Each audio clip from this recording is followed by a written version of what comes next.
Okay, we're going to call tonight's meeting to order. Sorry about the technical difficulties.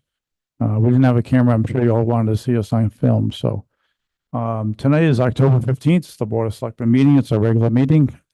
Myself, Bob Carlson. We also have Selectwoman Nicole Porter and Selectman Brett Mastriani. We'll start with the Pledge of Allegiance.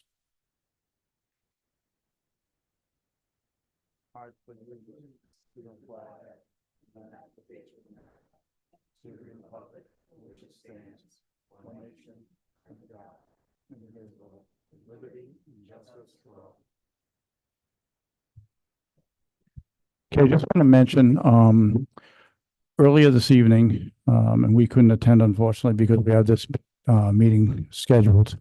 There was a candlelight vision in the grounds next door near the library. A family that lived in town for a few years there was a horrific accident. Two of their children were in the accident. The Wilson family, and I'd like to take a moment, if we could, just for a moment of silence. Thank you.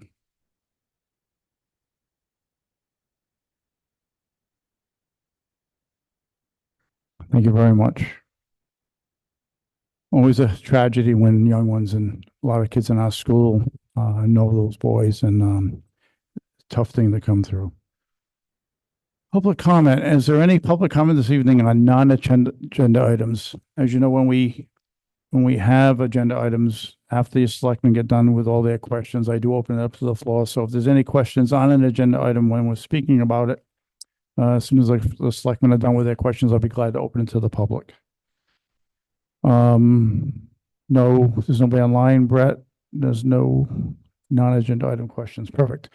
All right, so entertain a motion to accept the minutes from October 1st. So moved. Thank you. Do I hear a second? A second. Thank you. So any other discussion? I'm hearing none. All those in favor of approving the minutes from the October 1st Board of Selectmen meeting, say aye. Aye. Aye. Okay, passes 3-0. I'd like to, before we get to selectmen comments, I want to add an agenda item if we could. I was asked by the Rec Commission if they could spend a few minutes speaking tonight. We had already done the agenda, so I just said I'll just add it this evening. It's a regular meeting, so we can. So I would motion that we add to 6A, Recreation Department discussion. I'll second. Thank you. Any discussion? Hearing none, all those in favor say aye. Aye. Aye. Okay, 3-0. That'll be right after first selectman comments, Jim. Are there any comments tonight by either of the two selectmen? None? Okay. First selectman comments. I just have a couple of quick pieces of correspondence. As you saw, maybe you saw your email today that Ed Harrisonowitz is going to be resigning from the Youth Farm Committee. He is the chairman. He's resigning effectively as of today. So he's spent 12 years, I think over 10 years, with the Youth Farm. Him, Nita Kincaid, and a group.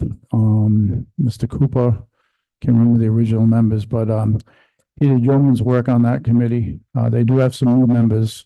They could always use some more, but he came to my office and told me he'd begin sending the letter. No, nothing negative. It's just he's got a lot on his plate, and he decided to take a step down at this point. But he'll be around if there's any questions by any members of the community.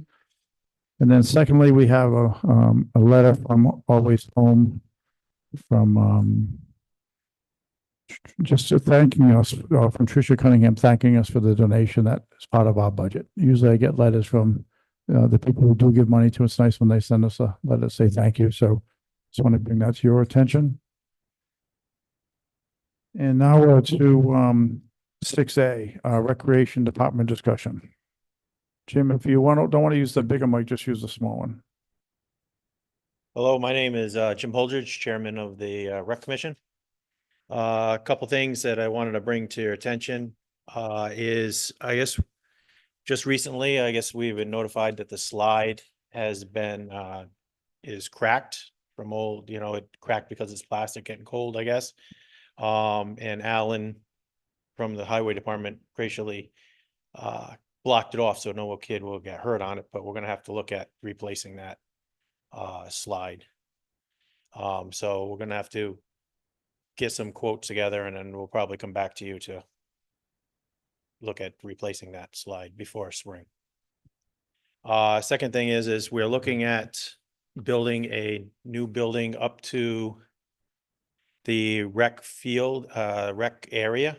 And we could, the vision is to have our own basketball court, but also a multipurpose room and a kind of a studio type thing. So they can have, yoga would be a cleaner spot there and just getting out of the fire station. Fire station needs a lot of work, and since we don't own the building, then the town putting a lot of money into it. Make more sense possibly that looking at having something that's climate controlled and more user for all of our kids. Because right now we do not have a basketball court other than the elementary school or the schools, and we're always last. So having 7, 8-year-olds practice at 8 o'clock at night during basketball season is kind of late for them. So we're looking at getting some numbers together, some rough numbers, just so we can come forward to you guys to say, okay, this is what the rec would like to do. And maybe if some funding comes, some grants or something come through, then we have it in your possession. That way, when it comes through, possibly we could add that to the whole thing, just to kind of get a head start on it, because we always talk about giving us new areas and stuff like that, but we never have any budgets. So we'd like to get a budget together to figure that out. I have talked to somebody that's in town that was a building official in Stonington. And he's willing to help me figure out what we can do and also give me a name of somebody in town that could possibly give us a sketch of what we can do in the areas that we have. The next thing is I handed out earlier, the proposed rec building rental agreement is kind of a rough draft that we just was handed to us, where we went through it last month, and everybody's supposed to talk about it, read it and everything, and then we're supposed to vote on it this next coming meeting. The other piece of paper I gave you is the instructor contract. That is the instructor contract. Basically, you heard earlier in meetings that it's a 10% fee for the rec to put on a program to the instructor, and and if you use the building, it's a 5%. And with this is all the language that we went through and we used in other towns, and then we kind of cleaned it up to more what our town is, it's more user friendly for us. Also, we did have a $5 adder to the fee to the instructors, or actually to the residents that was before. We're taking that $5 away, and just this is going to be the 10 and 5. And that's all I have for you. Is there any questions? Yeah, Jim, let's start. It's a lot more than I thought was going to come my way in 5 minutes. Let's start with the building. Yep. Where are you seeing that this building is going to get built? And you said it's going to include a basketball court, storage, office space. So this is a pretty large building, correct? Yes. I mean, I'm still looking at a building as big as this room. No, not this big. We're thinking that it'll be longer, more long than wide. Is it a half court or a full It'll court? be full court. And where do you see this building being built? We were looking at, originally, we were looking at taking the now shack out and kind of using that swath right there. But then we don't know if it's quite wide enough. We have to do some measurements. But the other thought is over at the end of the parking lot towards the firehouse, in that flat area, that possibly could be an area too. Because we're gonna need septic, we're gonna have to have ledge light involved in with this. And that's what we were kind of looking at. But I guess what I kind of need a kind of a site guide to say, hey, this is a viable area. Or it could be down by the Gaga pit type of thing. So this is just in the early idea stages at this Yes. point, Yes, and you're hoping for funding through grants? yes. Okay. Thanks. Bob, I was at the rec meeting. And part of this is for them to be prepared that if another steep grant comes or a grant like that, where they have the preliminary numbers in, that this might be a viable option. Because the need's been there for so long and they've been talking about it. But without having any even rough numbers, when steep grant comes out or things like that, that could potentially pay 80% of the cost of this. This is the reason they're really moving for that. Because I think we've all toured the rec facility and understand the current one, the shape it's in, and being in there and how non-conducive it is to dealing with the kids in that facility with the heat systems and the no AC and all those things. And No, I understand. I was just thrown off by the basketball court part of it. I thought it was gonna be some offices and some storage, but, yeah, it's all, steep grants and any grant always, they get approved quicker when they're shovel-ready projects. So, to get your ducks in a row, even if it's a year, 2 years, 3 years ahead of time, doesn't make sense to me to do it that way, but, yeah. So what would be your plans for the existing firehouse? Just handing it back to the firehouse or whatever the town wants to do with it. So it wouldn't be in addition to, you would vacate that one? Vacate that building. Okay, I'm not sure exactly, and the chief is here, I see them on here, so I'm not sure exactly what happens when that happens. Charlie, can you speak on that? Perfect, okay. So we can't, so, I think this is nothing that's gonna happen in the next year No. or so. But I'll see if I can get that answer, because I didn't think this was a possibility, but I'll talk to the president when I see him next and just say what's I know there's a 15-year contract. I'm not sure what the agreement is as far as breaking the contract. So, but okay. And then are there any questions on either of the Yeah, two? Speaking Yeah, of I have a quick contracts. question. Have you socialized with your instructors of classes, that there will be a fee now for them? And do you foresee anybody pulling out because of that? Yes, there will be some people pulling out. We've already been told the dance instructor said she won't do it again. And possibly the tennis instructor. And we just had a meeting, our last meeting.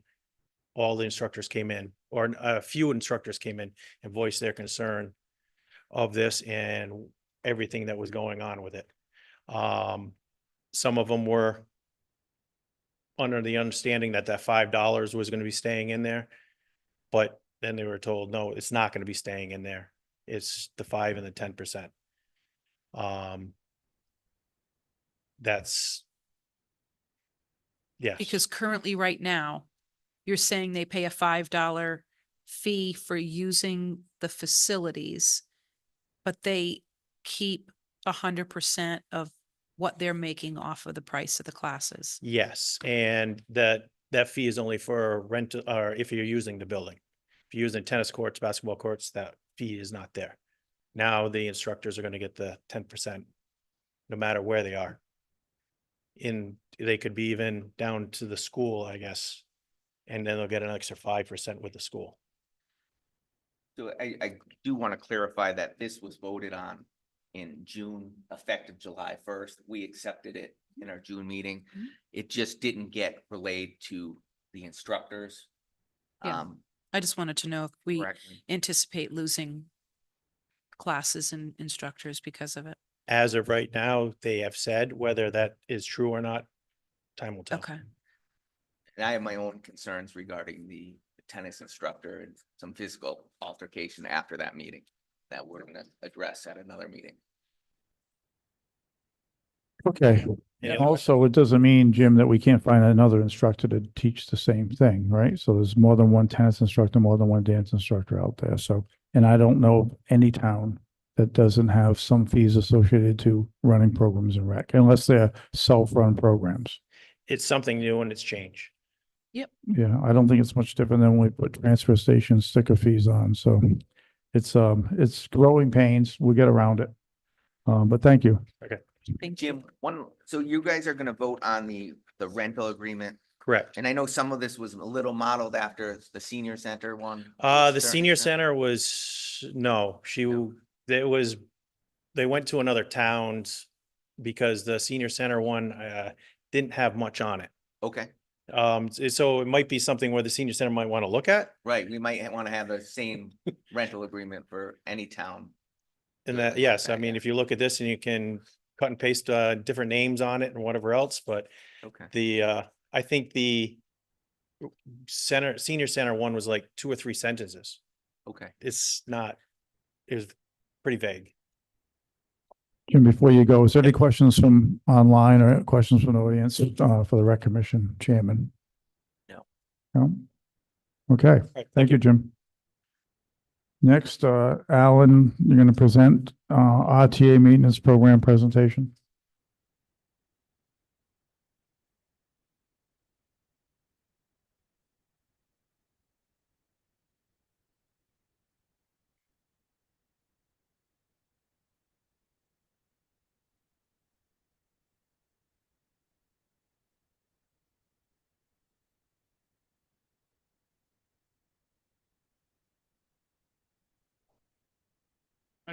Probably because it's just going to start right away. RTA is just a equipment program that runs on a computer that pretty much keeps a log of everything. Mileage, fuel, oil changes, tire rotations, absolutely everything. I've looked into it just because we're writing it down on a notebook, and sometimes it's hard to read when it changes mechanics, and even I'll write in it and it's hard to read a week later. So it's just updating stuff. There's a lot of Excel sheets in it. You just, like for an FOI or anything like that, you can just literally hit the button for whatever truck you want to see and it prints it right out. You can get it weekly, monthly, whenever you call for it. It does everything. It also hooks up with our fuel system, so we'll know what we're using for fuel and what vehicles, which could be handy, keep better record of them. We could put the amount that it'll show you in the video was up to 60 pieces. I had a quick count of 48 at the garage, including some of the schools, like the lunch van, the janitor's van. We could put the gators in it. We could put everything in it all the way down to the weed whackers if we wanted. The town of Stonington uses it. They use the very basic one. So they lump like all their mowers into one unit. So then you don't know which unit was actually the problem one. I wouldn't want to separate the weed whackers out of the hedge trimmers, but we would know what zero turn is starting to cost money and this and that, what truck. You can do everything with it. It's a pretty neat program. I did a couple demos on it online. I spent an hour with a woman on it, Shauna actually. So you'll see she goes over a little bit of the program, some of it, because it's a lot. So this is just a quick 5-minute glimpse of what it does. This one, this is the one I found that actually works with our fuel program. That's why I looked into it more than any of the other ones. I went and looked at 4 or 5 different programs. This is the best one I've found so far. You'll see quite a bit in the video.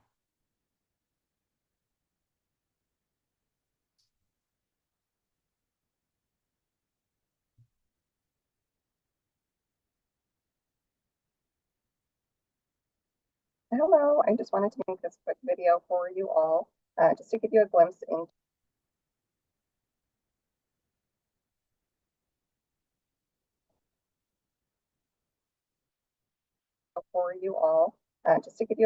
into the software that Alan has looked into. I know that the town of Stonington uses RTA.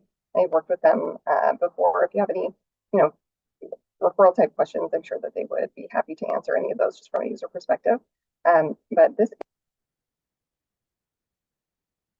is RTA. This is a web-based program. It's hosted with Amazon Web Services. A couple things I wanted to just show you. This is an asset profile. Every single asset would have a profile like this with all these different sections to be able to see the PMs and how their intervals are set, and the attachments, the history that goes along with this vehicle. I'll hyperlink straight to those work orders and also to the parts really simply. So very easy to see what's been happening and keep everything all in one place. One other thing I wanted to point out, there's areas all along here for the mechanics and different inspections, and some other really great things. The service request queue actually is something where stakeholders can simply fill out their vehicle, what type of repair this is, when it works for them to bring their vehicle in.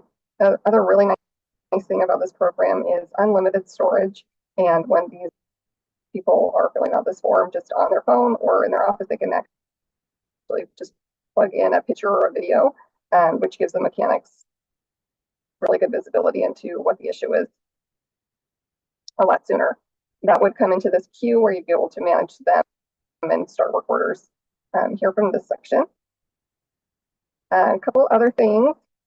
This top right hand corner shows is a resource center where you can see if you just forget how to do something, we have some really good training involved in implementation, which will help get everything set up really nicely. If there's something you just forget how to do, like add an asset, this little guy will pop up and just kind of start navigating you through to these different areas based on what you need. So very user friendly. Another thing that I really like about it is you can do a little AI in here to where, if you want to type something out, it will help you with that kind of information really quickly. Really good support, but also the software itself is very intuitive into all these little things. I created these other tabs to show you what the reporting looks like. Of course, you want something that's easy for everyone to use, but ultimately you're wanting this data so you can make decisions and have this readily available. Really nice thing about RTA reporting is that you're able to set the criteria for the reports that you need and tell it the type of format that you need this in, and go ahead and just schedule it to send it to yourself or whichever contact needs this information on a regular basis. So if you always need this every Friday at 6 a.m., it's just going to be emailed to you in an Excel file or CSV or whatever you need. So we'll help you with a lot of the setup, and then it should be less of a hassle for you to actually get this information on a regular basis. Another one is, I know replacement scoring was important to you. I wanted to show this report and use the APWA scoring method, which makes it really great for us to showcase, the vehicles that are doing great and some that may need replacement. So there's some other reports in here that get more granular into the budget, but this software will help you house and learn what those items are. Wanted to pull over this proposal. I sent this to Alan. So this is the proposal here. I did put a implementation right here. So this is us doing a lot of that lifting as far as the adding the vehicles and the parts, and making sure that the PMs are all up to date by the time you're ready to go live. So that's all included. I'll introduce you to an implementation person who will really take care of you. That process takes about 30 to 45 days is on average. You can do it within 2 weeks if you're very motivated, but we just like to go along with what piece works for you.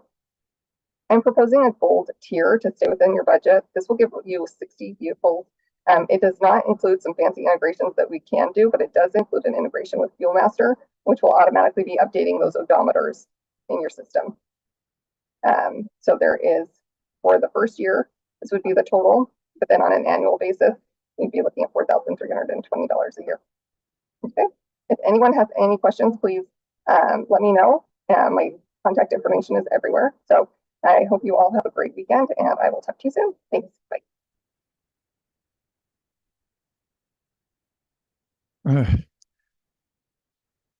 So Alan, that was a little tough to understand. I've got a copy. Can you send Brett and Nicole their own copy so they can look at it? This is part of your grant, part of your capital plan, correct? Yes. So we're gonna be doing capital plan presentations on November 12th. And I'm gonna be creating a 5-year capital plan between now and then from the 20 years that you and the chief and the school sent. So Yeah, if we can get I'd like to watch that and quiet time. Sometimes I can understand what she's saying because I couldn't understand it. So, So the program, like you can put a PO to a job and know how long it takes to do a job, and then you can see like when he does the same job, the mechanic does the same job multiple times, why this one took longer. It keeps track of mileage for PM, so you don't go over. It keeps track of absolutely everything. The Napa slips, they get attached directly to the truck, so you know when you pull up truck 6, what time, what battery got changed with what model, everything is in there. The spreadsheets, you can go crazy with spreadsheets in there. You can get a spreadsheet on anything you want. The best one was like when back in the handwritten notebooks we have right now, I was actually looking at it for the truck I'm driving now. Truck 1 has been truck 1 for 4 different vehicles, a 2006, a 2011, now a 2022. So it's like, what VIN number am I going off of? What truck got brakes? What truck got tail light in it because it was broken? Like it goes back so far, and then sometimes it doesn't even make sense. So it's very hard to read the book sometimes. We would not go off plate numbers anymore for vehicles. We would just number trucks, which is what I believe you're supposed to do. So then you won't have the same truck over and over and over again. You'll have different numbers. Every vehicle will get its own number and keep record of everything. The plate will just be the plate. So that way there's better record for everything. I see it in capital as a one-time only $11,000 fee and then $4,500 annually. Is that for how many years? However long we keep the program, So 30 years from now, it's still only $4,500. as they say. All right, so we'll be talking about this more in capital, correct? Yep. Okay, but send that along. I think I have a copy you sent me today, right? Yep. Send it to Brett and Nicole if you could.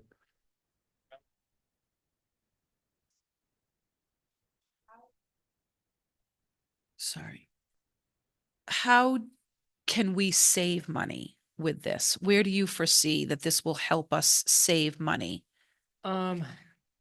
It also does part inventory. So say we get rid of truck 6, we know truck 6 takes this oil filter. There's a pile of old filters we had on the shelves. We just sent back to Napa and we got half price for them because they've been sitting on the shelf. Could be 10 years. I don't know. There's a pile of dust on them. I don't know. And that will keep record of what oil filters you need. So you'll know if it's in stock or not, and you'll know what the old stock is. So you'll be able to go through and be like, this is the only truck with this motor. Why is there 4 oil filters on the shelf? We just got rid of that truck. We can send them back again. Hopefully, while that motor's still being used, and we don't get half price for them at that point. You can also keep better record of when it was changed and then figure out why it was changed. Say a bad battery, it was changed yesterday, and why did it go bad today? I think it'll be a better record keeping to know this time I went through brakes in 2,000 miles rather than 10,000 miles, but oh wait, hold on, I got the wrong truck. That was the 06, not the 22.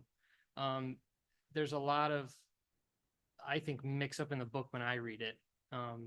There's a stack of old books. I mean, I can take it back to the grader they got rid of, I don't know, 8 years ago, 10 years ago. We still have record of it, which is good, but I don't know exactly what model it was and what numbers were on it because the handwritten numbers are kind of washed away or anything like that. So. And Alan, do you foresee using this for, that we can add the fire company, the fire trucks in it, the school vans? Well, we only have all that stuff? 60. From my number, we still have 12 vacant openings. So I didn't add all of the lawnmowers at the school. I only added the van and the food van. So yeah, we could put the lawnmowers, we could put the tractor. I wanted to put the 2 new compactor containers we got for the transfer station on there because they have pistons and wear parts and wheels. There's everything. We'll know when that pump was getting an oil change every December or every January it needs an oil change. That'll keep record for us and it'll tell you how many quarts, as long as the information is put in there, how many quarts, how long it's been, how long the motor's been running, everything. It'll also take a lot of time off of me doing Excel sheets like we have been doing it and always been doing it, with taking the Napa slips and reading Bob's handwriting and say, oh, this is from truck 1, it was $13, and then try and keep record. That'll already do it because he'll put it in, he'll take the Napa slip from his email, put it into the program, and then he can just click it and drag it to each truck, and pretty much he'll just do the math for you. There'll be no mix up of numbers for Bob writing it down, then me trying to read it and then try to enter it again. So I got to see the same number 3 times and hopefully get it right. So we'll save labor hours. Yeah. by- Save me in the by- office. Alan, do we maintain all the school equipment at this point? So right now, we do the food van, Bob does the white janitor's van. We have not done the zero turns. We do take care of the Kubota right now, and we have worked on both gators. I don't think we've ever changed oil in them since I've been here. I don't know. So who does the maintenance on those? So it's done through Randy. I would believe so. And how about the senior center van? That's in my 48. It is. So I know Brett just mentioned the firehouse, but we don't work on their trucks, correct? We do not. So if we don't work on the trucks, how would you keep records? You can actually take records from whoever works in their trucks and like take the receipt they have from there and put it in there and keep record if you wanted to. So like same thing with the dealership. The dealership did work on one of our trucks. It gets entered in there as well with the invoice. So then the invoice is in there. It's kind of like the Google Drive. You'll put the invoices in there, you'll have it on file, and you'll have all the numbers adding up. And at the end of the year, you could say this truck cost us $10,000 to keep it on the road this year, but a lot of it was just maintenance. So then you'll know it. It'll actually break it down for what's maintenance cost, what's fuel, and what is uncalled for or out of the ordinary fixing. So even though we're not doing the maintenance, we could keep track of it through this program. If you wanted to, yes. And we could actually set up, so say Bob gets somebody that wants an FOI at town hall and I'm not at the garage because it's 4 o'clock. We can actually make the selectman at the time or Bob an admin to get in there and pull it right then and there. We don't have to wait for me to go or Bob to be there from the garage. We can make it so Bob can pull the information anytime he wants. And you said there's a limit of the number of pieces, 60 There's pieces? 60 pieces on the gold membership. I believe the next one up was $7,000 a year, but I think it was like 100 pieces. I believe it was quite a jump. So you could start with a smaller program and then expand it later if you wanted to, So correct? Stonington uses RTA. They use the minimal program and they kind of lump everything together. So like all their zero turns are one number, all their weed whackers are number 2, and then maybe their trucks would be broke out. I don't know exactly how they do it. They love their program though. They said very good record keeping. They use it for inventory. With that program, you can actually get a barcode reader and a barcode scanner, and you can barcode all your own stuff you wanted. I don't think we need to go that crazy. I think the part numbers that Napa puts on filter housings are enough, and then you just put it in that we have it in inventory. So Bob could say, hey, I have 2 filters left. I gotta order another one. And you can actually set it up so it'll call Napa or send them an email when it knows, hey, I use this for this oil change. Order me another one. You can set it up. It's made for big companies. Depends on how much you want to spend though. Thank you. Any other questions? Anything online, anybody in the audience want to ask Alan a question? No?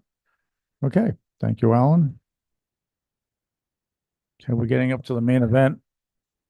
The event that people wanted to come and see, the library presentation.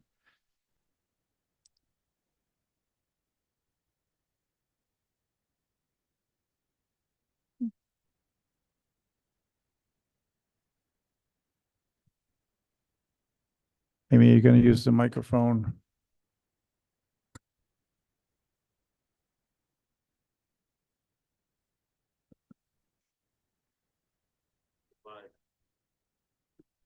I'm gonna move this over here for you.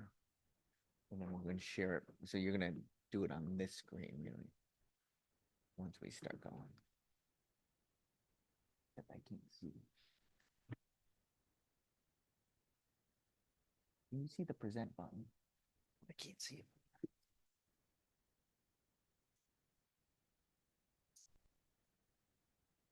My eyesight's not that good for the moment. Okay.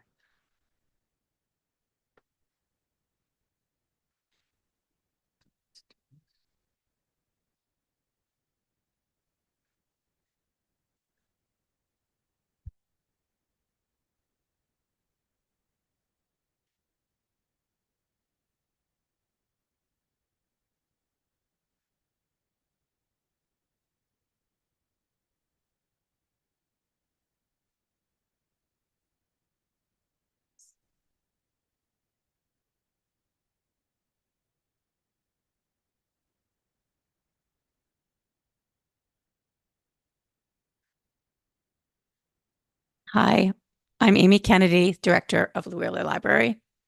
Thank you for your time tonight. We are here to ask the Board of Selectmen to approve our request for $1 million in funding towards the renovation and restoration of the Wheeler Library. As you recall, last January, we made a request to the Board of Selectmen for funding for our project.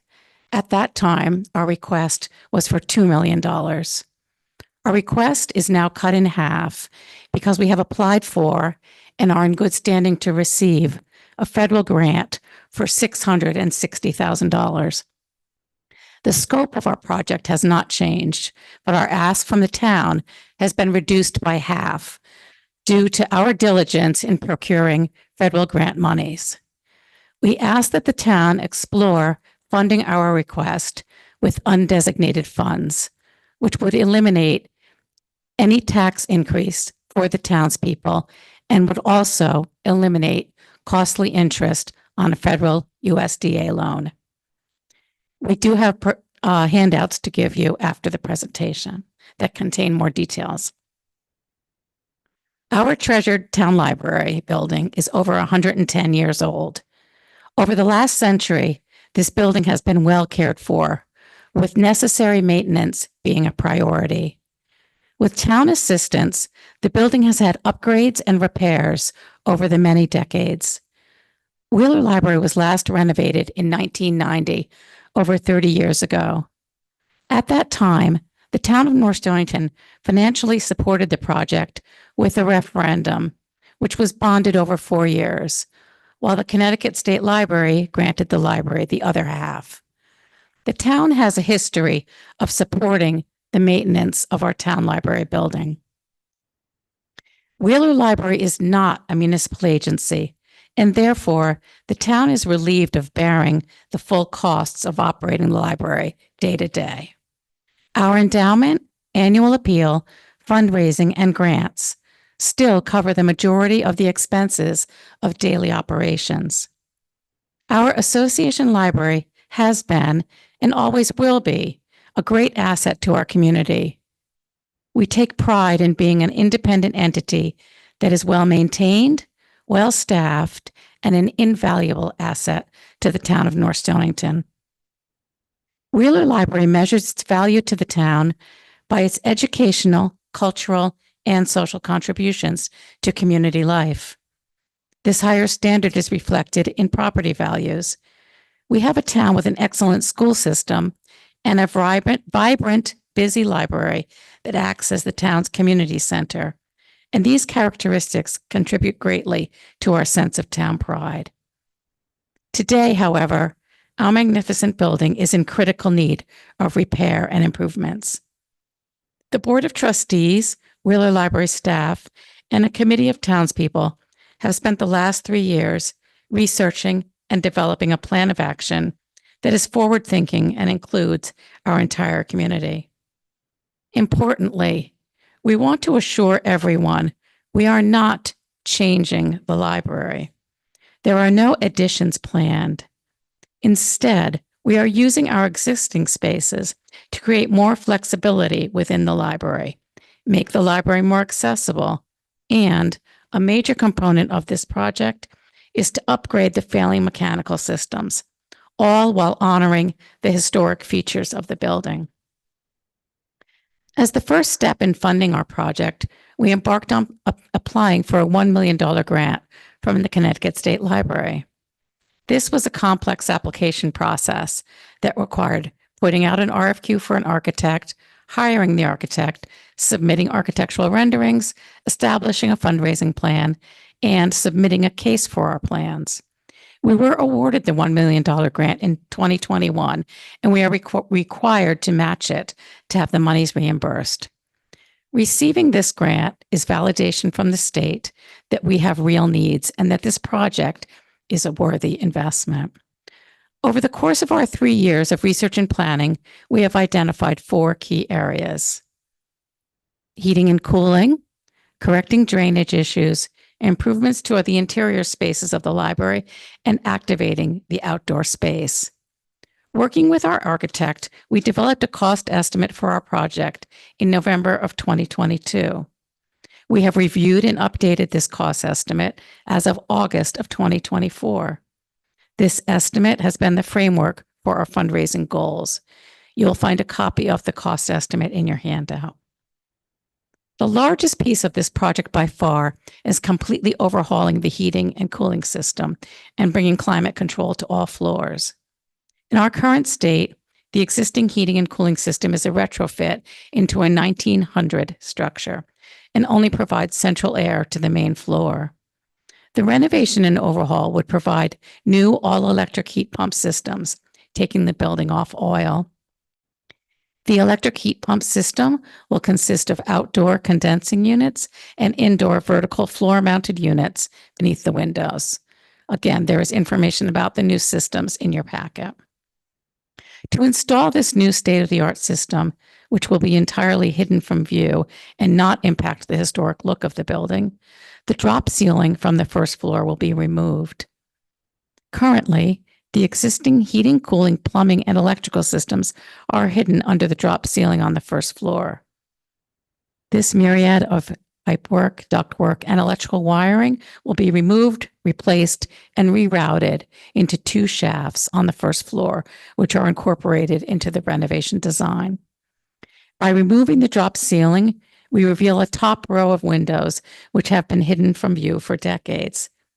This will not only restore the first floor back to its original architecture, but will also bring more natural light into the space. It is critically important that we address our heating and cooling systems as well as air circulation. From June through September, the upper floor is often unbearable, making that entire level unusable. We need to air condition this floor. The lower basement level is beneath ground. It suffers from mildew and a lack of air circulation. This level is critical, usable space and will continue to be as the library gets busier with children's programs and teen events. Again, we need to solve the moisture and air quality issues that plague this floor. Our boiler is 30 years old.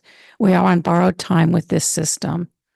The library board has done the responsible thing in demanding a system overhaul that will be energy efficient, free us from oil, and create a healthier building where every floor is usable no matter what time of year. We are putting in a system that will be serving the building and the town for the next several decades. The library sits on a high water table and experiences water and flooding in the basement often, including 3 feet of water in the basement in 2010. Ice develops throughout the rear parking areas in the winter. The current drainage system is failing. In particular, the slab drains at the bottom of the east and west exterior basement stairwells, as well as the building's gutter system. Our staff is challenged with mopping up water and managing the expensive and time-consuming process of drying out the lower level more than once a year. Our plan includes drainage of stormwater off the building with a new gutter system where needed, re-engineered parking areas, and a proper drainage system beneath the surfaces, including a deep infiltration 20-foot trench area to address stormwater. Inside the building, the renovation includes creating 2 meeting rooms, a large meeting room on the first floor and a smaller meeting room on the second floor. We will also be adding a bathroom to the second floor. As mentioned, one of the goals of the project is to honor the remarkable architecture of the building. Our plans for the second floor are to leave the room as it is and only to add enhancements that allow us to use this space to its maximum. The library's elevator is more than 30 years old, and it is getting more difficult to find replacement parts. So far this year, we have spent $5,000 in unexpected repairs to this ailing elevator. It is imperative that it be replaced, and we are in the process now of getting bids to replace the elevator as soon as possible. The budget does include elevator replacement. We have an opportunity to enhance and improve our public spaces outdoors. In tandem with addressing the drainage, we plan to work with a landscape architect to create a park-like space on the west side of the library. Providing physical access to the library is basic to making services available to everyone. The current entrance for strollers, wheelchairs, and those who need assistance is in the rear of the library with access to our aging elevator. It is a narrow entrance with a sharp turning radius. We plan to redesign this rear entrance to provide easy access for the many families with young children and for those with mobility issues. Improved parking and footpaths are an integral element of our outdoor improvements. Some of you may have seen a concept rendering that included the addition of a pergola at the front of the building. We fielded a lot of negative feedback to that design, so we have eliminated it from the project, instead focusing on redesigning the back entrance to improve accessibility. We have a $4 million project. Over the past 3 years, we have secured a $1 million grant from the state library. We have applied for a federal grant in the amount of $660,000 and are waiting for final notification on this grant. We have also raised over $600,000 through fundraising and private donations, many of which are contingent on our receiving town funding. Our endowment will cover the funding that is needed to complete the project. We have worked tirelessly at pursuing grants and will continue to do so. Our fundraising will continue in every way, including pursuing private donations and holding events. In fact, our next fundraising event is November 2nd, and we would love to see you all there. We are counting on the town to support our project and get us over the finish line. Our project has been underway for 4 years. After the passage of the town referendum, we will contract with the architect to create to-build drawings. In June of 2025, we will put the building contract out to bid via the RFQ process. We plan to have shovels in the ground shortly thereafter. Thank you for your time. We would like to end with this video.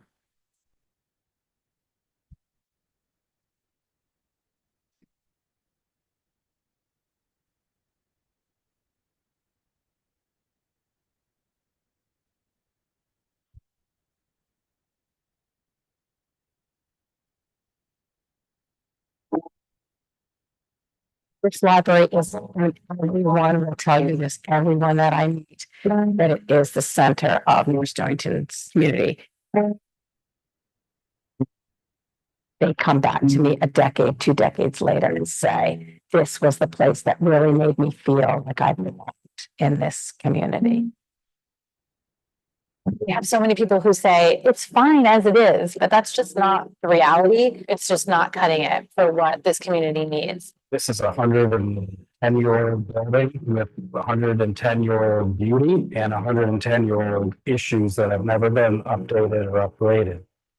Right now, only the main floor of the library is air conditioned. We have people come in and say, do you have a private workspace for me here? We have to say, no, we don't. You know, we try to be creative. And I think that we could just do so much more with this renovation, and it would really provide that. We always are fixing the problem and putting a Band-Aid on the problem so that our community still feels like we are serving them. We're not serving them in the way that we need to. I'm so excited to see the library be everything that it can be. Any event you go to, you get to look around and see so many people, kind of a bigger, broader spectrum of humans, all just spending time together. There's something that nothing else offers, not in this town, not in any town. Knowledge, activity, access from age 0 all the way to 100 years old. Wheeler Library will be going to the town of North Stonington with a request to help us pay for renovations to our building and enhancements to our outside space. It's a necessary renovation, not just for the library, for the community. That's the whole point of this. This is who we're doing it for.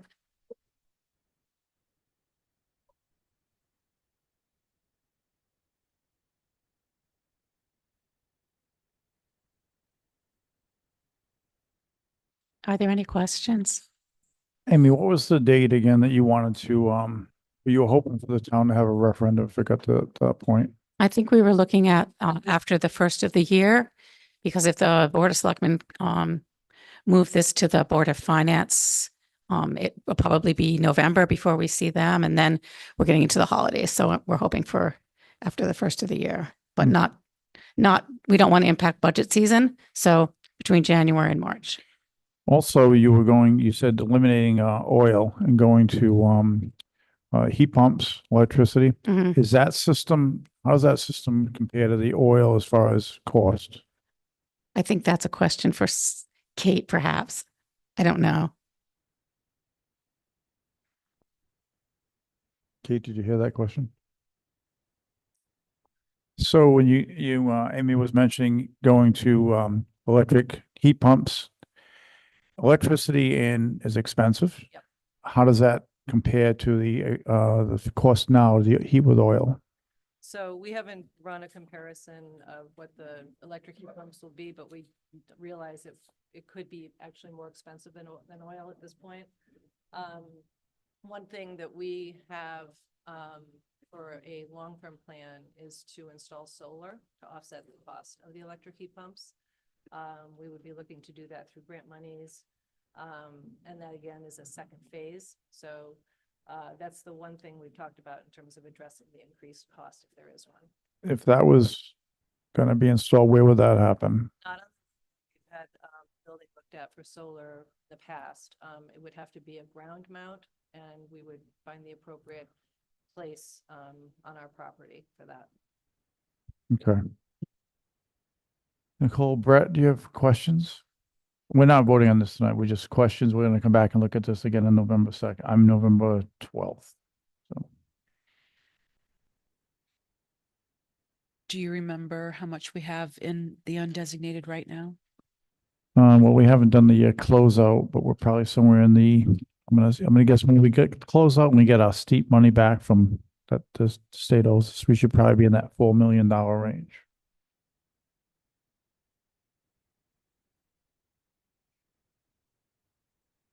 When will you guys know about the that federal grant that you're waiting for final? It's with Congress right now, and so they're just dilly-dallying, but we expect to know by December at the very latest. We're pretty confident it will go through. We talked with Courtney's office within the past few weeks, and they're pretty confident it'll go through. It's an election year, so they think most of the Congress people would like to see those go through. And is there a contingency if it doesn't? There's no contingency if it doesn't. We're really pretty confident, so. That's great. I don't know if Gary might know the answer to this or you do. How much do we have to keep in the undesignated to maintain our? So Good the standing. minimum, I believe, is 8.5%. Maximum is 17%, but the Board of Finance is looking to change those numbers to go to a higher minimum and a higher maximum. That was just some discussion they've had in the recent past. And because there's other things that the town might be looking at down the road. So yeah, a lot of that'll be vetted out if this goes in front of the Board of Finance, I'm sure. One question I have, Amy, is, sorry, Nicole, do you have another one before? Okay.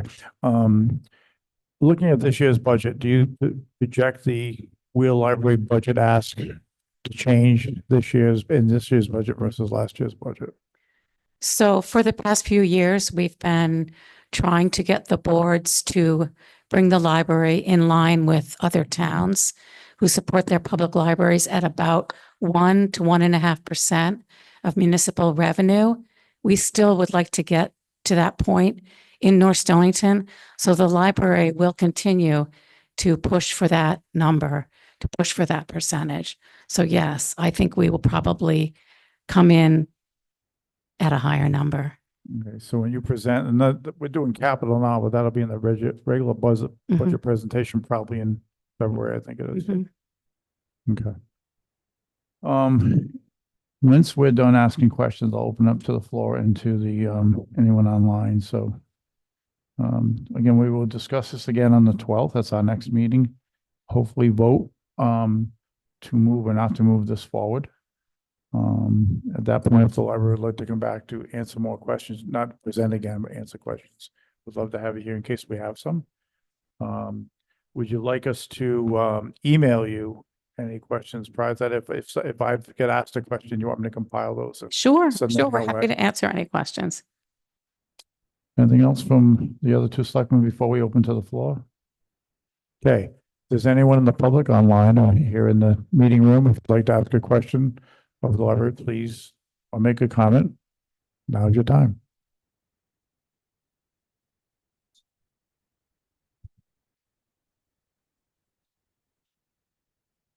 Carl Johnston, 8B Ruderman Road.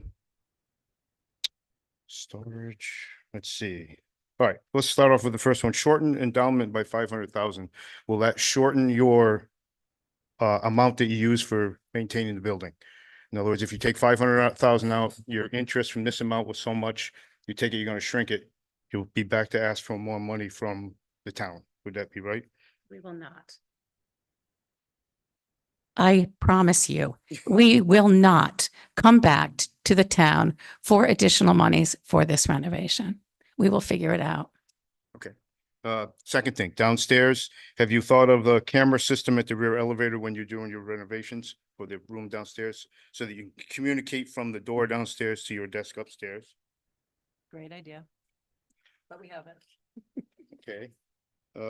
Have you checked with the redemption of the first floor ceiling when you take it down of being 100 years old? Basement boiler room and piping, and the second floor attic of taking all that stuff out, the cost is in your. We had a report done by Mystic Quality Air Quality, and they found no evidence of anything that needs to be abated. Including the second floor attic. Yes. Okay. And then where did you plan the second floor bathroom if you weren't going to change the room? The second floor bathroom is actually going to be, if you go into that room and go around to the right, we have a matching stairwell, an emergency stairwell. And what we're going to do is to just move some of the shelving, the old shelving, we're just going to move it out from the wall and create a room behind it. Could just tuck it in there. Okay. Thank you very much. You're welcome.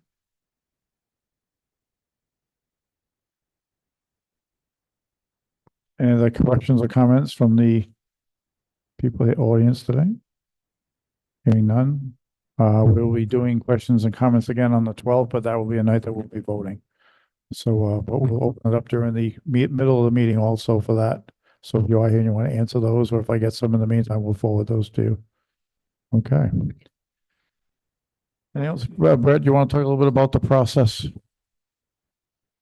Talk a little bit about the process, where we go, what happens next. I mean, I could, but I'd like to, I know you're gonna, if I'm wrong, you're gonna correct me, so I figured I'd just have you do it.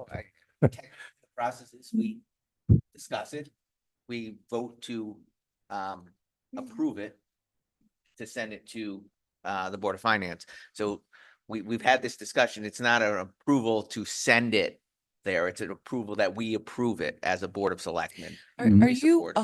100% sure on that? Yes, I quoted the statute at the last meeting. Yes.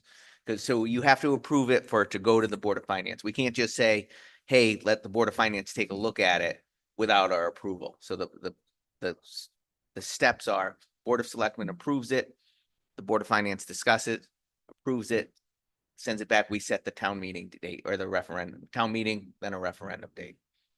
And I think somewhere in there, we'd want to have a public hearing.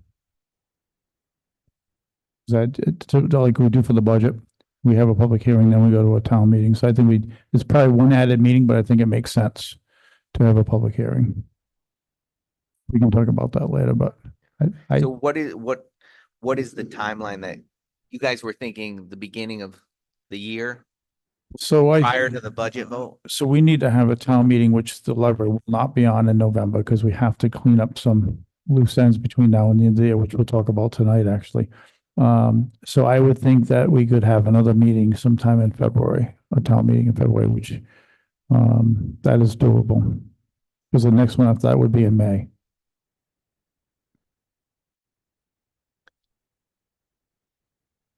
Comment? No, I don't have a comment today. Okay. I'm sure I'll have some on the the next meeting. I will say, I do worry about it being, before the budget vote. And then now we're pitching the budget, how that all plays out. But if we agree to and vote to send it to the Board of Finance and they approve it, then I guess we'll worry about how that plays out then. Okay. Very good. Anything else? Anything else from the library? Not tonight. Okay. You do know that we are going to be talking about this actually next.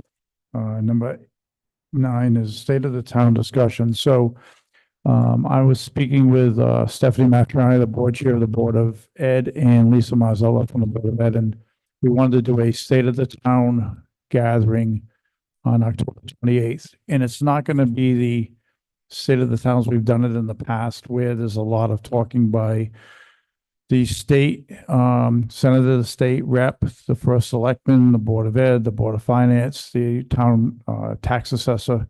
And basically it's about an hour and a half that you sit there while we all speak. So we thought maybe cut that down to about 10 or 15 minutes of speaking and have tables set up in the room. And we're going to ask different organizations in town, different boards and commissions, to have a table if they'd like one. And we're going to invite a lot of the new people that moved to town in the last 3 years, but also everyone in town would be invited to come hear a little bit about the state of the town and the state of the school. To be tours of the school buildings, because if you don't have children in the school, you may never seen the school buildings since we've done them. But we're hoping to have, again, not just boards and committees, but people like the library, fire company, the Grange, the Lions Club, the Rotary, they have tables there. So we know so new people in town know what the town has to offer. A lot of the organizations we have are getting older, and it's tough for them to recruit. I know the fire company has trouble recruiting sometimes with new young firefighters. So it's kind of the theme is going to be an open house of the town, and the library obviously is going to be invited if they wanted to have a table there. We'll provide the table, we'll provide the space. It's going to be across the street in the, what do they call that room? Across the, it's not the great room, right? Atrium? Media center and atrium. I think they open up the glass doors. So Yeah, so it's going to be across the street because that's where we'll do the school tours also. And again, it's on Monday, October 28th, and it'll be from 6 to whenever. And again, it's going to be mostly mingling and talking and asking questions. So I've tried to get the word out to a lot of our boards and committees and town organizations. And I know the rec commission didn't get to talk about it at that last meeting, but it's something like for the rec commission to go over their programs. So everybody gets a little synopsis of what's happening in town. And, I think Stephanie mentioned at her meeting, we were in line once at the plant sale, and there were these residents from town talking behind us, and we started talking, and they said, hey, we've lived in town. We don't have kids here, but we've never seen the school. We've never had reason to step foot in it. So these are the things that give people that, and they want to see it, but they're not going to call during the week and say, hey, can I take a tour of the school? So it really is to outreach to those people and population of town that might not have kids in the school, to bring them into the school, and also the residents that have kids to see the other activities that are happening in town and the other groups and organizations. So it's going to be a nice event, and we ask that if you are participating to put it on your own social media pages or your websites to get your audience in there as well. And I think it's going to be great, and I hope everybody participates. Yeah, no offense, Board of Finance members, but you weren't invited.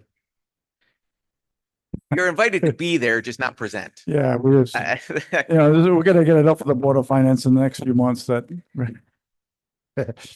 Okay, now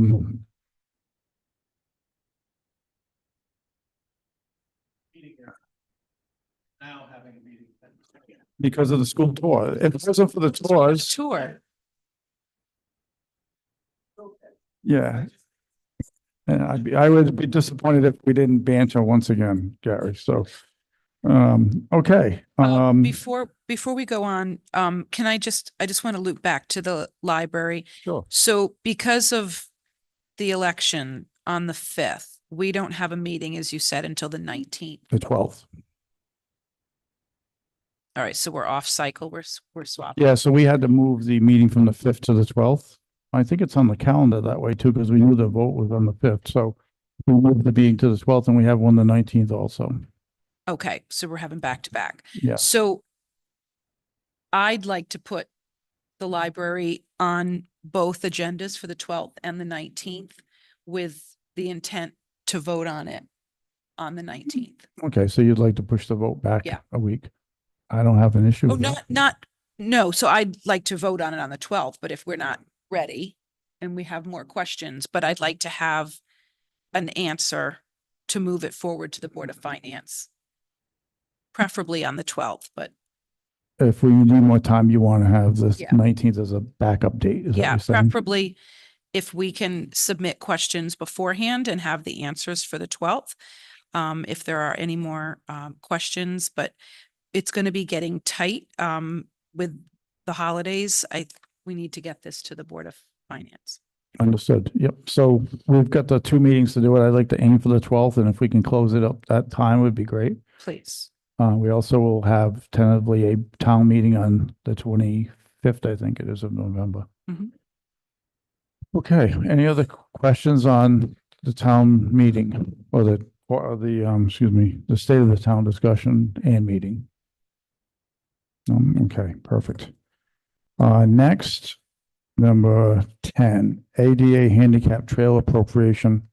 So in your packet, you'll see there's an appropriation sheet, which we have to vote on by the Board of Selectmen for me to go to the Board of Finance, which I could do tomorrow night. I'm on their agenda. And what we're asking for is, you'll see 2 pages. One is the award of the grant for the Assaconk Swamp Handicap Trail. The cost of that trail is somewhere in the $72,000 range. We're getting 58,000 because we had to put up 20% ourselves as a town match, but we're doing that through in-kind labor from the highway department. So the 58,000 will pay for the gravel, crushed stone, any piping that we have to do. Basically, we're going to be leveling that out. We're a town that is known for all the trails and hiking that we do, but there's nothing that's handicapped accessible. Bill Ricker and Susan Pike, when she was here, did a great job putting this together. We did get awarded the grant. So now it's a matter of asking the Board of Finance to give us an appropriation for 58,000, and we will get back 58,000. We didn't have to ask for the whole thing because the other 20% is coming from the town itself through the labor of the highway department. So if there's any questions about that, and if we approve it tonight, I'll go to the Board of Finance and present it to them tomorrow. From the undesignated? It would be from the undesignated fund, but it would come out of there, but then when we get it, reimbursement goes back in Go there. back in. Make a motion to approve that. Okay, thank you. I'll second. Okay, any other discussion? Okay, hearing none. All those in favor say aye. Aye. Aye. Okay, approved 3-0, and I'll bring that to the Board of Finance tomorrow evening. Thank you.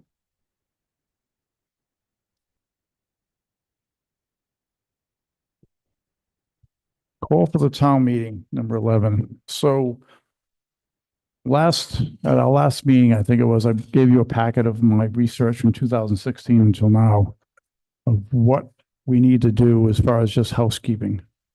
And in that, we talked about 2 things that happen each year that we haven't addressed yet. One was a 5-year LoSiP plan, and one was the ability for the Board of Selectmen to borrow $1 million at current interest rates in case there's an emergency. So those were 2 that I think we need to get done because we just haven't done them. We've done them pretty much every year in the past. But then there was a couple of other things I wanted to do is, well, I got to bring the $58,000 appropriation if the Board of Finance agrees to it, because it's more than $20,000. And then I also, 2 other things, the Armstrong Pentway, we talked about at one of the previous town meeting, and it didn't fly. And I think that's because at the time, the people on Armstrong Pentway wanted the town to take over the road. I think in your packet, you have, actually, Nicole, I want to pass this to you, Brett. This is the actual call to town meeting in 2016. Sean Murphy was the first selectman at the time, and this is when the town voted to take 8 roads that were non-town roads and to do limited maintenance, minimum maintenance. When we look at this, Armstrong Pentway's on this. Every other road on this, except for Cedars Road, gets grading. If it doesn't get grading, it's because it actually gets asphalt and patchwork. But every other road gets grading. I think Brett had mentioned if we're gonna do this for Armstrong Pentway, we may want to consider doing this for Cedars Road also. It's Cedars Road is 0.62 miles. Armstrong Pentway is 0.41 miles. Everything else is basically the same. They get plowed when there's snow. But in the past, what we've done with Cedars Road and for Armstrong Pentway, we drop material and then the people that live there move it around with machinery. Some of the people on these roads are getting older. It's getting tougher for them to do that. So to grade these roads once a year, probably in the spring after we get done with the winter weather. It would make sense, and I agree with you, Brett. If we're gonna do it for one, we should do it for both. So, this is something, I'm gonna write call the meeting to have it for us on the 12th of November, so we can call the meeting and have it on the 25th. But I'm just asking now, when I'm writing the call, if you want this on there or not. I mean, I'm okay with it by adding the other one. I wasn't okay with it just doing one because I know Cedars has approached the town in years in the past. And I know the people that, like you mentioned, that are doing it and volunteering their time to grade it are getting older, and new people moving in don't seem to be as helpful on those roads right now. So I'd be okay with those added, with Cedars added to grading as well as Armstrong Pentway. And there's actually 4 of the roads out of the 8 that we already grade. And the only other 2 that we don't grade is because they actually get asphalt. So just one question, we wouldn't have to bring those up to highway standards or? No, I'm just saying, we just like we didn't do on Cranberry Bog, Patricia, Prince's, Wrights Road, we just grade. Okay, that's that. So that's something I'd like to add. And then the last thing is, and this is kind of off the cuff, I was looking at our capital and we have $21,118.25 in capital that's been sitting there since Sean Murphy was first selectman. And it's to demolish and bring down old town buildings. I'm thinking of the cabin over at Hewitt Farm. I worry about that because it's accessible. It's not boarded up and locked. We have taken all the PCBs and asbestos out of there, so there's no more carcinogens. Is that the word? Yes, that word. There's no more of those there. So it'd be just a matter of taking that building, and I'm worried about it. I'm worried that someone's gonna get hurt. And we have the money to do it, and we could do it with our own guys. So, and then we could bring it up to the bulky waste pile if need be. I know that the Conservation Commission's thinking of trying to salvage some of the boards because they'd like to repair the corn crib that's over near the community garden that could use some repair. And I'd like to do it with boards, similar older boards, which they could get from this structure if we knocked it down. So just a thought. You can let me know if you think it makes sense to put it on there. If it does, I think I'd like to put on, it's not going to cost us anywhere near the amount of money that's in that amount of money, but it just sits there and it seems like the longer it sits there, the worse it's going to get. So, and I would hate to hear that somebody got hurt over there. So I don't think we can salvage the building at this point. If you've been in it. Do we know how old the building is? I don't. There's nothing historic about it, right? The Historic Society wants nothing to do with it. And there's nothing historic about that corn crib either. The historic. So the Historic Society has their mixed emotions on that too. They're saying it's not officially no, but there's only 3 in town and it does represent our history. So if the Conservation Commission wants to repair it, they'd be doing the labor. I mean, it's a hurt to keep something that's probably over 100 years old in the town. I mean, it's, you know, I went to Nathan Hale's house, only to find out he never lived there, so. It's, I mean, history's always not what, it's not always what you think it is, but I think it looks wise, it's nice, it's down near the community garden and. No, I think it looks neat. That's great, but I know the members of the Historic Society said, look, we're not interested. Conservation Commission is interested, but it has no significance to North Stonington Yeah. or the history of North Stonington. So I just, But it doesn't cost us anything. if it doesn't cost. us Throw the boards in the bulky waste pile anyway. So we looking that we would demo the whole building ourselves. Mhm. So we're just paying the man hours and the disposal. Correct. And I would get, I could get those numbers for you for the, we put it on the call and we have those numbers in time for the town meeting. What we think it would cost us to take it down. And And- Alan's confident that we can. Okay. Yeah, who took down the, Green Gables, Alan, do you know? Yeah. We did that, right? Mm. Yeah, I'm in favor of adding it to the town meeting. As long as there's no, I mean, we all I know. walked through it. I mean, ideally, it would have been nice to save it way back in the day and do something with it, but I think it's at the point, because I know Rec at one point talked about making it like a fishing cabin or something like that, but I think it's too far gone at this point. If there's any value to leaving the fireplace, I mean, we could do that. Might be a way to increase parking over there too. Yep. Okay, so why don't I put it on the call and I'll have, when it goes to a town meeting, we'll have numbers. I'll have numbers for you next week when we approve the call, if we do, or not next week, on the 12th. So when will we be looking to do that? On the 12th, I would put it on the call for the 12th so we can, call for a town meeting on the 25th. And I think And we probably wouldn't do the actual demo until the spring. I think it'd be important to have a rough number of what even the grading costs for those roads. So if residents ask, Yep. Oh, would we have that? Okay, Alan, you making a note of that? Grading cost and demolition cost. Thank you. All right, I asked you at the last meeting, is there anything else that you'd like to see on the town meeting on the 25th? At this point, no. Again, we'll probably have another one in February if the library question goes to referendum. We can put something on that. I just didn't want to load up the budget one in May. Okay. There's nothing else on that. 5-year capital plan discussion. So I've met with the chief, I've met with Alan, met with Logan. I did not meet with the school, but I had a conversation with the superintendent, but I did watch their meeting. We have a 20-year plan that was submitted both by the town, actually the town, the school, and the highway department. I mean, highway department, school, and fire company submitted 20 years. I asked the ambulance and they hadn't submitted one, but they didn't really have one at this point. We're really concerned with a 5-year plan. I've got it combined, all the things from the 20-year plans, which you have in front of you, into a 5-year. So, and I have on my calendar that on the 12th, the Board of Ed presents the capital to us. So the Board of Ed, the highway department, the ambulance, if they have one, and the fire company all present on the 12th. Just capital, not their budget, just capital.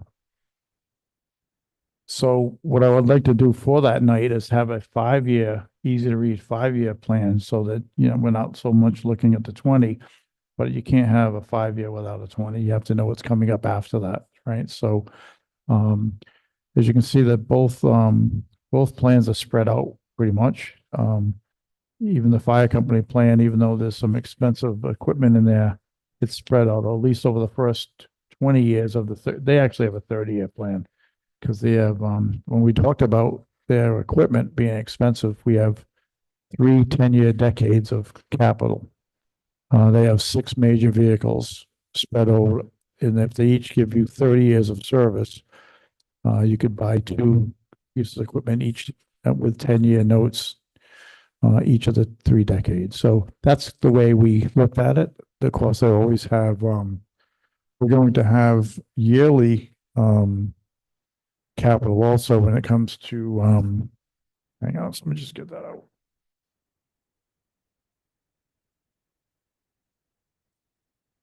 When you're talking about turnout gear, hearse replacement tools, rescue gear, hazmat meters, things like that, they're gonna come up in capital. Some are gonna be yearly, some are gonna be every so often. But the major thing is the vehicles. I mean, when you're talking vehicles of anywhere from 800,000 to 1,500,000.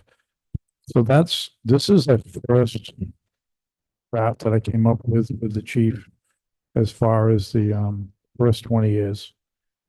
And we're gonna have to discuss all the capital, the fire company, the school, the highway department, and the ambulance all in one 5-year capital plan. Or at least this makes sense to me that this is in the next 20 years, we have a plan. Obviously there'll be changes of administrations over that time. But if they come in and there's no plan, which we basically came in and there hasn't been a plan or nothing that's been stuck to, I think if there's nothing else we can do as an administration, I think it's to just put the capital question to bed. And I think the Board of Finance wants that. We want that. And having a committee like the Capital Committee is helping us do that. So don't need a lot of discussion this evening about it, but if there's anything that jumps out at you or any comments you want to make, and then I will have a 5-year plan with the presentations on the 12th. And do you remember what that projected revenue for engine 2 was going to be? Because that's coming.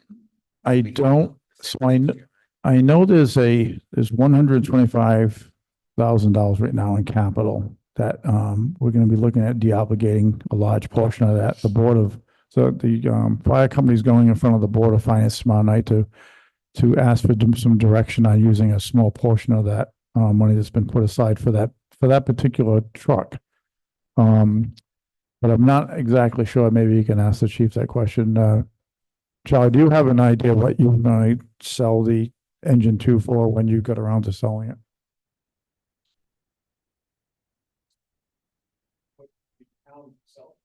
Right.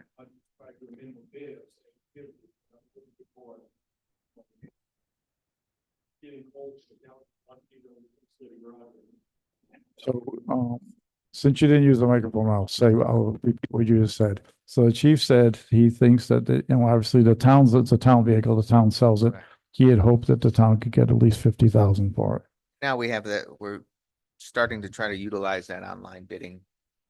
So maybe that'll help bring it up as well. Okay. So if we were to get 50 for that and we deobligated about 110 out of the 125, that was put aside for the refurbishing of the R1 because there's a new R1 on this plan. That gives us a little bit of a jump start as far as purchasing. And then just trying to reflect back to the last time we talked about potentially a used Quint.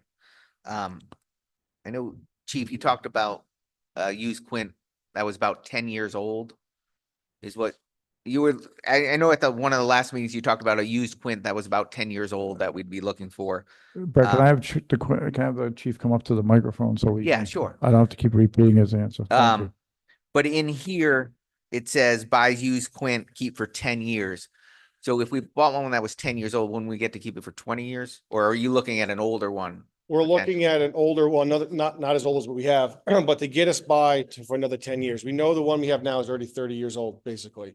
We're trying to get into another used one to bump us out because what I was directed was to separate the rescue and the ladder from the same budget time because the two most expensive vehicles. So if you bought another one for half the price or 1/3 the price of a new one, get us out into that next 10-year frame. So now you do a rescue and an engine in this cycle.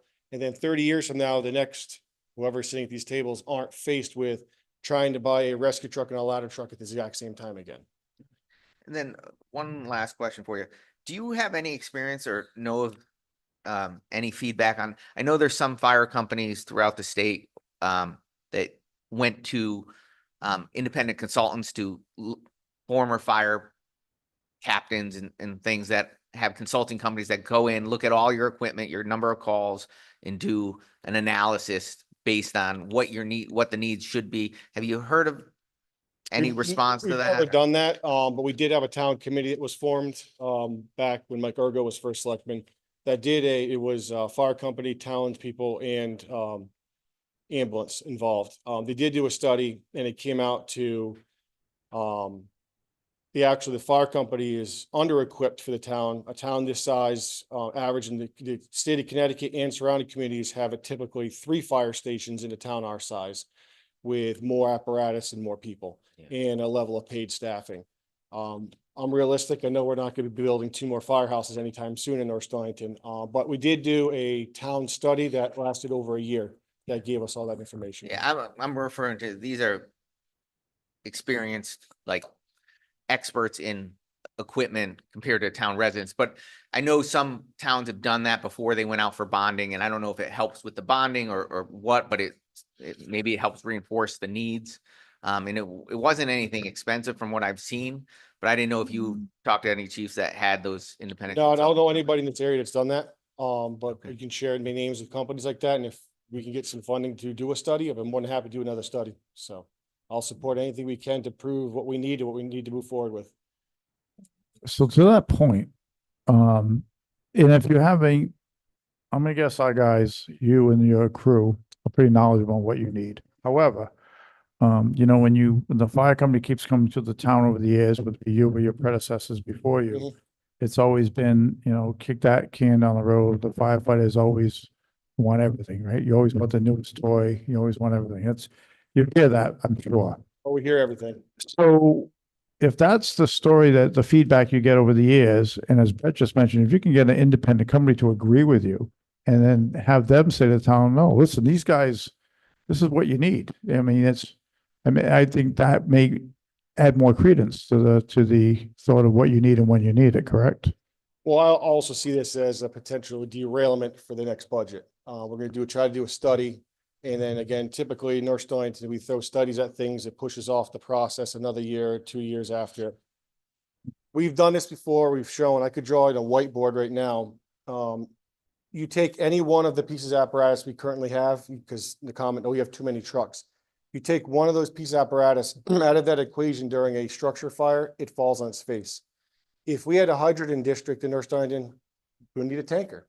I wouldn't need engine 4. We don't have hydrants in North Stonington. So every one of the trucks plays a critical role in getting us the first hose line in play at a fire. So if you don't have an engine to fight the fire at the driveway, you don't fight the fire. You need an engine to pump water up the driveway. You need an engine to draft from the pond or the stream to get water to the fire. You need the truck to bring the water from the stream to the fire. That's engine 1, 2, 3, and 4 in the ladder. Well, engine 2 is replaced by the ladder, but the ladder truck now. If you remove any one of those vehicles, we can't stand up to do any firefighting. We've lost the capability. You're going to wait 10, 15, 20 minutes for a mutual aid department may come to support you on that basic function of firefighting.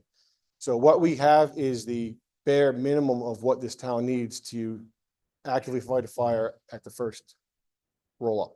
So. Okay. Didn't mean for you to give half of the presentation this evening. No, that's fine. I've done this before, so Yeah. that's fine. So, anyway, so we'll see you on the 12th, and also Alan and, the school. And I don't think Logan has much, but if he has something that needs to go in capital, he should come on the 12th and tell us. I'll remind him tomorrow. Okay, because all I have on capital for him is the ambulances. All right. Okay. Thank Just you. a quick question. Yep. Remind me what the SCBA packs are? Our breathing air packs. Okay.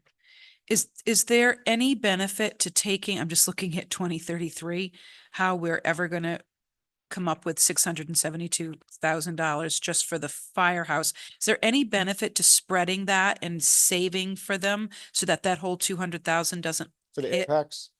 So there's 20 SCBA packs that are budgeted for 2033 for $200,000, which is throwing It that should be year. 30, It's but 20 life expectancy. 20-year life expectancy. There's 30 of them. So like last time when we did, Oh, sorry. Okay. it was, they financed them. So they financed it over, I think, 5 years. That leasing company, I think we used. Okay. And they did that. So you bought them all, but then you financed them for the 5 years. Okay. So we could see that $200,000 spread Right. over a couple of years. Okay. All right. Thank you. Yep. point. Good question, Nicole. Thank you. All right, any other discussion tonight on, I'm sure the discussion on this 12th is gonna be a much more in-depth one with the presentations, but I just wanted to give you these printouts so we can look at those over the next few weeks, and if there's any questions, let me know. We can add it to the discussion on the 12th. Okay, is there any comment by anyone that's on the audience, online or in the audience on capital as far as this goes, as far as what we're talking about tonight? We will have a 5-year capital plan ready to go by the 12th. Tax refunds. Can I just ask what all these trucks are in the packet, Sure, the vans? is that the school packet? Oh, That's the school, so gotcha. and that'll be part of the presentation, but Okay. I think just so you know, there's one van is the moving of the food going from one building to the other. Okay, That's the food transport van, and then there's another one's a sports van. That's what Troy had brought, but he'll be presenting this on the 12th, but it's, Okay. just some food for thought to look at. thank you. Brett, do you have a question on the Board of Ed? No, Yeah. just the food of thought, if they're coming to us, can we get stuff based off the state bid list? For this kind of stuff compared to just the website board builder? We Can can, we request that? yeah, well, he's gonna be here on the 12th, I think that's, unless you want to request it prior to Well, that. yeah, I mean, I'd rather him come in with more detailed information, but because the state bid list is quite different from what we're looking at here. So I guess the other question is, once we've get, whether it be the town garage, the school, or the fire company, once we get all these in, we as the Board of Selectmen have to go through this and decide what we want on capital. So it would, and I, not under that idea that, okay, because it's a sports fair, we're gonna kick it down the road because it's not important, because it's important to them. So we have to see why it's important, why it makes sense. Did they do the due diligence of how it's gonna affect the school? Will it save us money in the long run and so on? It's just like any other piece of equipment. No, I agree 100%. And I do think it's something when we look at a van or anything, and I know we'll discuss this at the next meeting, but we should look at our senior center van and how it all works and whether we replace that one and give them the old, whatever it might be.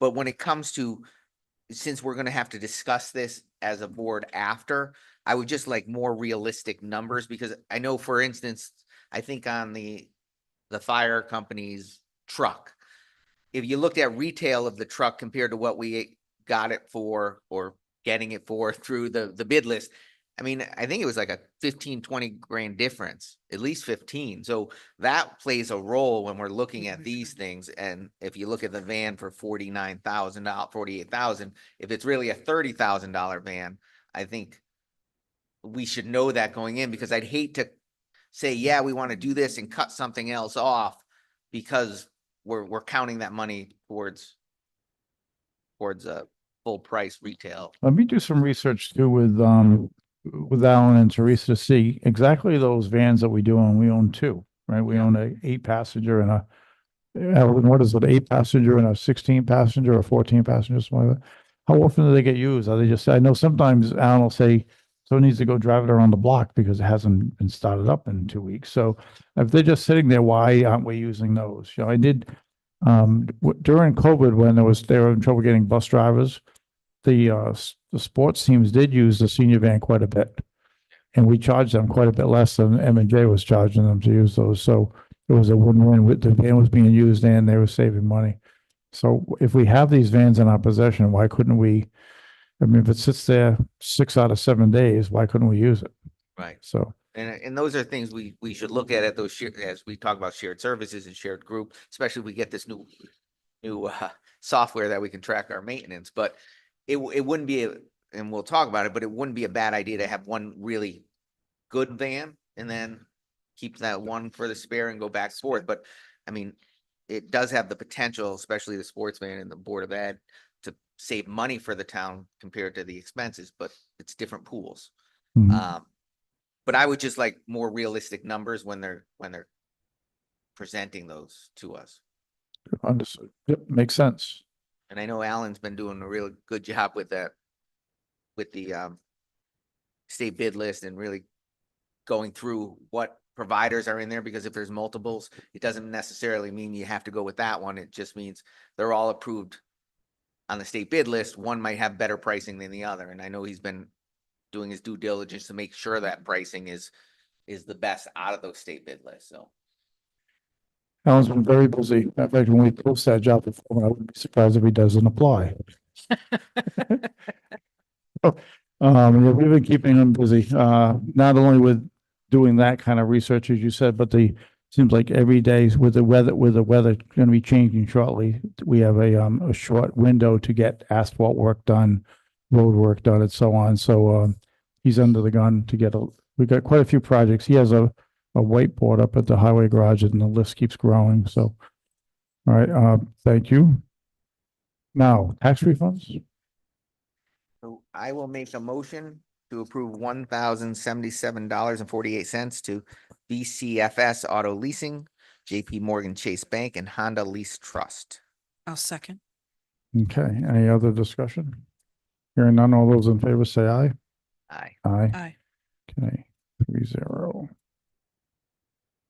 Whole business. Glad to report there is no vacancies that I'm trying to fill this evening. We 'Cause did they're have all that, brand new. we did have that resignation, however, which is sad, but we'll get that filled. Are there any public comments on anything that we spoke about tonight? Agenda items, non-agenda items, anything that's on your mind? No? Okay. Next meeting is November 12th. Again, that's a meeting we moved back a week because of the election. We'll be meeting again on the 19th after that. And if all goes well, we'll have a town meeting on the 25th of November. October 28th comes before our next meeting, and that's the state of the town discussion at the school. We have Frights and Lights this weekend. We moved the Christmas Day to the 7th of the 8th. Regarding the Christmas lighting, what are we gonna do? I know it's not on the agenda, but with the tree. It's the trees work. It, No, it is. It is. Believe it or not, we've so Do we just can't light a flame? near no, it? no, it is very. is getting green again in some Is it? spots. Yep. It's not losing any needles. Usually when I drive by, you can see right through it. So Yeah, so I didn't go and but touch it though. at night when you have the lights on, you can't do that. You can just see the lights. So So we're gonna utilize the same tree. I think we're gonna, yeah, for one more year and see what happens. We've given it some tree food. We're also gonna try to cut some of the canopy back around it. We don't think it's getting enough light. So yeah, I think we get one more year out of it. All right, perfect. And are you able to do the 7th? Yeah. And you're able to do the 7th? I am. Okay. You can still sing though. No. I think so we're gonna do, the Girl Scouts are going to lead the singing. And we're Oh, gonna good. we're gonna put a portion of the stage up. The stage is 60 by 20. We're gonna put like an 8 by 16 portion up, so they will stand on the stage to the Good. right of the tree. Good. And it'll be, That sounds yeah, nice. okay. Very nice. I'll entertain a motion for adjournment. I will make a motion to adjourn. Second, okay, all those in favor say aye. Aye. We adjourn the meeting at 8:20. Thank you.